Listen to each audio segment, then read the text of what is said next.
কিভাবে নিয়ন্ত্রণ করা যায়, যেহেতু 17 বছর একটা ফ্যাসিবাদ এই দেশ থেকে পালাইছে, তারপরে আইন শৃঙ্খলা যেভাবে ভেঙে পড়ছে, এটা কিভাবে স্থিতিশীল পরিস্থিতিতে নেওয়া যায় সেই ব্যবস্থা করা, এবং জুলাই আগস্টের গণ অভ্যুত্থানে যারা আহত হয়েছে, যারা শহীদ হয়েছে, এই পরিবারগুলোর পাশে দাঁড়ানো, তাদের সুচিকিৎসার ব্যবস্থা করা, এই সব কাজগুলো ছিল মূল কাজ। এবং একটি নির্দিষ্ট দিন তারিখ ঘোষণা করা ছিল যে এতদিন আমরা এই সরকারের মেয়াদকাল হবে এবং আমরা একটা সুষ্ঠু নির্বাচন আয়োজন করব এতদিনের ভিতরে। আমরা দেখতে পারতেছি যে এই সরকারটা গঠন হওয়ার পরেই একটি নতুন শব্দ আমরা শুনতে পাচ্ছি, সংস্কার সংস্কার সংস্কার।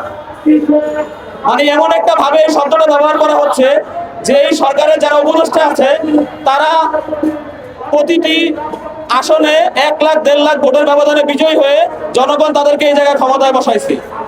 এমন একটি আচরণ আমরা লক্ষ্য করতে পারতেছি 5 আগস্টের পরে গঠিত এই অন্তর্বর্তী সরকারের ভিতরে, যার কারণে আমরা দেখতে পাচ্ছি বিভিন্ন দেশের সাথে চুক্তি বা দেশ বিরোধী যেই কাজগুলো আছে যা জনগণের সমর্থন নাই, এই কাজগুলো তারা করতেছে।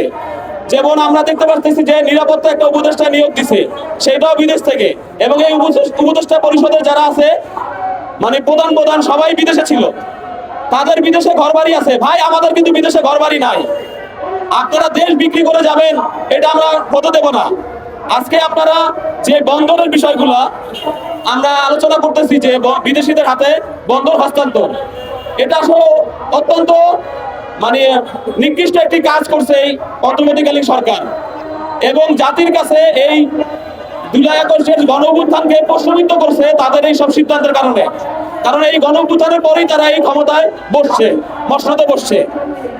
ভাই, বিদেশিদের সাথে চুক্তি করবে রাজনৈতিক দলগুলো, পার্লামেন্টে চুক্তির বিষয়ে আলোচনা হবে, পার্লামেন্ট থেকে সিদ্ধান্ত হবে।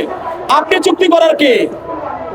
আপনি আসছেন একটি স্থিতিশীল পরিস্থিতি বিরাজ করার জন্য, যে 5 আগস্টের পরে যে আমরা যেমন আমাদের একটা অনাস্থা তৈরি হয়েছে বিগত রাজনৈতিক ব্যক্তিবর্গের প্রতি, বিগত দিনে যারা শাসন ব্যবস্থা পরিচালনা করছে 54 বছরে, তাদের প্রতি যে একটা আমাদের অনাস্থা তৈরি হয়েছে, ওই পরিপ্রেক্ষিতে আপনারা আসছেন যেন গণতান্ত্রিক ধারা অব্যাহত থাকে।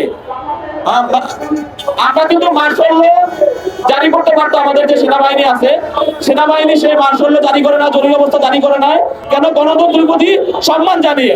সেই গণতন্ত্রের প্রতি সম্মান জানিয়ে যে আপনাদেরকে বসানো হইলো, আপনারা তো গণতান্ত্রিক অধিকারগুলো ধ্বংস করছেন।